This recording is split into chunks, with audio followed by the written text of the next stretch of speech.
ভোরের আলো তখনও ঠিকমতো ফোটেনি, চারপাশে নিস্তব্ধতা। হঠাৎই বিকট শব্দে হুড়মুড়িয়ে ভেঙে পড়ল তিনতলা বিশালাকার মাটির বাড়ি। মুহূর্তের মধ্যেই ধুলো আর ভাঙা মাটির স্তূপে পরিণত হলো বছরের পর বছর ধরে পরিবারের আশ্রয় হয়ে থাকা সেই বাড়ি। আর সেই বাড়ির মধ্যেই চাপা পড়ে গেল পরিবারের বেশ কয়েকজন সদস্য। আতঙ্কে ছুটে আসেন প্রতিবেশীরা। শুরু হয় মরিয়া উদ্ধার কাজ। স্থানীয় মানুষদের তৎপরতা ও সহযোগিতায় শেষ পর্যন্ত ধ্বংসস্তূপের ভেতর থেকে পরিবারের সদস্যদের অক্ষত অবস্থায় উদ্ধার করা সম্ভব হয়। প্রাণে বেঁচে গেলেন তারা, কিন্তু চোখের সামনে শেষ হয়ে গেল তাদের মাথা গোঁজার আশ্রয়। ঘটনা ঘাটালের চন্দ্রকোনা ২ নম্বর ব্লকের ভগবন্তপুর ২ গ্রাম পঞ্চায়েতের মুড়াকাটা গ্রামের। মুড়াকাটা গ্রামের বাসিন্দা পেশায় কৃষক তথা দিনমজুর সিরাজুল খান। 4 সন্তান এবং তাদের পরিবারকে নিয়ে এই বৃহৎ মাটির বাড়িতেই ছিল তার সংসার। সেই বাড়ি আজ অর্থাৎ শুক্রবারের ভোরে আচমকা ভেঙে পড়ল। কেন এমন ঘটনা ঘটল তা বুঝে উঠতে পারছেন না পরিবারের সদস্যরা। বাড়ি ভেঙে পড়ার সঙ্গে শুধু মাটি আর দেওয়াল চাপা পড়েনি, চাপা পড়েছে সংসারের প্রয়োজনীয় নথিপত্র, আসবাবপত্র, ব্যবহার্য সামগ্রী, বছরের পর বছর ধরে জমানো জীবনের কত স্মৃতি। এক নিমেষে তছনছ হয়ে গেল একটি পরিবারের নিরাপদ আশ্রয়। সবচেয়ে বড় আতঙ্ক এখনও কাটেনি। ভেঙে পড়া বাড়ির কিছু অংশ বিপজ্জনকভাবে দাঁড়িয়ে রয়েছে এখনও। যে কোনো মুহূর্তে ফের ধস নামার আশঙ্কা। তাই আতঙ্কে রয়েছে পরিবারের সদস্যদের পাশাপাশি প্রতিবেশীরাও। আজ যাদের মাথার ওপর ছাদ ছিল, কয়েক মুহূর্তের মধ্যে তারাই দাঁড়িয়ে পড়েছেন খোলা আকাশের নিচে। দিনমজুরের সংসারে নতুন করে ঘর তৈরি করার মতো ক্ষমতা নেই, তা একেবারে অসম্ভব ব্যাপার। তাই পরিবারের সদস্যদের একটাই আবেদন, এই বিপদের দিনে প্রশাসন পাশে দাঁড়াক। বাড়িটির অবশিষ্ট বিপজ্জনক অংশ দ্রুত সরিয়ে নিরাপদ আশ্রয়ের ব্যবস্থা করা হোক। ক্ষতিগ্রস্ত পরিবারটি যেন সরকারি সাহায্য পায়। ভোরের সেই হুড়মুড় শব্দ শুধু একটি বাড়ি ভাঙার শব্দ ছিল না, ভেঙে দিয়েছে একটি পরিবারের নিরাপত্তা, স্বপ্ন আর দীর্ঘদিনের আশ্রয়, কত না স্মৃতি। তবে ধ্বংসস্তূপের মাঝেও একটি স্বস্তি, প্রাণে বেঁচেছেন পরিবারের সদস্যরা। এখন তাদের নতুন করে বাঁচার লড়াইয়ে পাশে দাঁড়ানোর অপেক্ষা প্রশাসনের।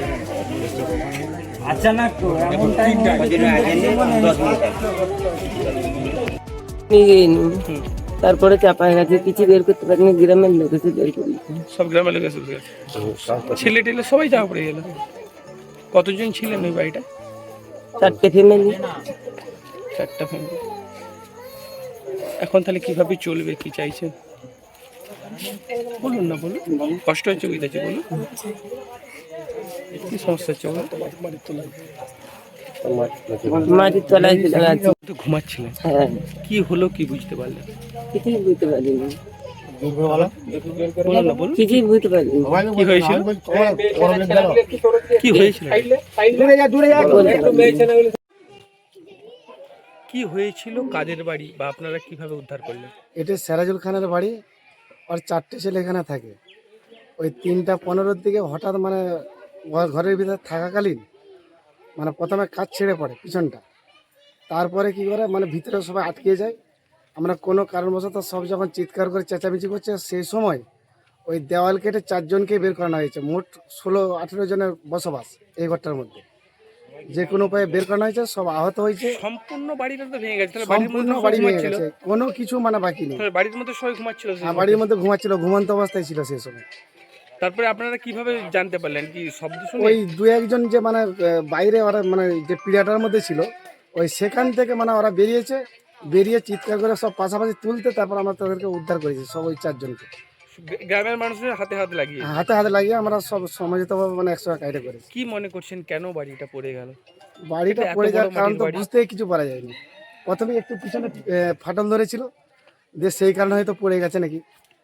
আচ্ছা, এই কয়েকদিন যে টানা বৃষ্টি হচ্ছিল, মাটি নরম ফরম হতে পারে, এরকম কিছু কি আশঙ্কা আছে? না, মাটিটা নরম তো সেরকম, পাকার ভিত পিছন নিচেটায় করা ছিল। দিয়ে এবার হয়তো কোনো কারণবশত হয়তো ফেটে গেছে, পড়ে গেছে। আহত কতজন হয়েছে? আহত মোটামুটি 10-12 জনের মতো আহত হয়েছে। আপনার নাম? আমার নাম জসিমউদ্দিন খান। আপনি কি এখানে কোনো দায়িত্বে আছেন? এখানে দায়িত্ব আছি বুথ সভাপতি হিসেবে, ভারতীয় জনতা পার্টি। আপনার বাড়ি তো হ্যাঁ আমারই বাড়ি। আমি করেছিলাম অনেক কষ্টতে, বিশাল কষ্টই করেছিলাম। ঘর আপনি বুঝতে পারিনি, আগামতে কিছুই বুঝতে পারিনি। আমার 4 ছেলে ঘুমোচ্ছিল, ঘুমানোর পর রাত 3টের সময় এমনি হঠাৎ চিৎকার করে উঠলো। যে বলছে বাবা, আমার বৌমা, ছোটো বৌমা যে বিরাট চিৎকার করে উঠলো, বলছে দেখবো আমার মেজো ভাই মরে গেল, 3জনই মরে গেল, ফ্যামিলিটা গোটাই। আর আমরা কোনো রকম টেনে টেনে দেশের লোক বাই করেছিল। আমি ছুটে এসে শাবল দিয়ে গাঁতি দিয়ে জানলা খুলে দেশের লোক মিলে আমরা টেনে জানলার ভিতরে খুব সরু কাপড় ভিতরে আমরা বাই করেছি। এবার বাই করার পর এবারে বহু লোক এবারে বারণ করছে, বারণ করার পর বলছে ঘরে কেউ ঢুকোনি, ঘর ঢুকে গেলেও চাপা কাঠ হেলা আছে। যে অংশটা আছে এটাও তো পড়ে যাবে হ্যাঁ কিছুক্ষণের ওটাও মধ্যে। পড়ে যাবে, ওই জন্য বলছি গাঠ হেলা আছে, পড়ে যাবে। কোনো লোক আমাকে ঢুকতে দেয় না। জিনিসপত্র যা ছিল, দলিল দালাল, চাল ধান যা ছিল সব একবারে চাপা, মানে কিছু বাই করতে পারি। সংসার কিভাবে চলতো, আপনারা কি এবারে করতেন সবাই? সংসারটা চলতে হলে এবারে আমরা ওই মুনিশ খাটি খাই, গাছ কাটি মেশিনে, মানে মেশিন করাতে, আর লোকের এই কাজ ফাজ করি, খাট এভাবে কাটতে সংসার যাই চলতো। সেনারা। এইভাবে এখন কি থাকি। হবে, দিন কিভাবে চলবে আগামী এখন দিনগুলো? এবারে দিন চলার মধ্যে এবারে সরকার থেকে কিছু সাহায্য চাইছি, সেরকম চিন্তা ভাবনা হোক। স্থানীয় স্থানীয় লোক আছে। স্থানীয় নেতৃত্ব আর সবাই এসেছে। হ্যাঁ সবাই আছে, আমাদের পাড়ার নেতারা সবাই আছে, এসেছিল দেখার জন্য, সব বলে গেল মাকে অনলাইনে ছাড়তে। কি নাম আপনার? সিরাজুল খান।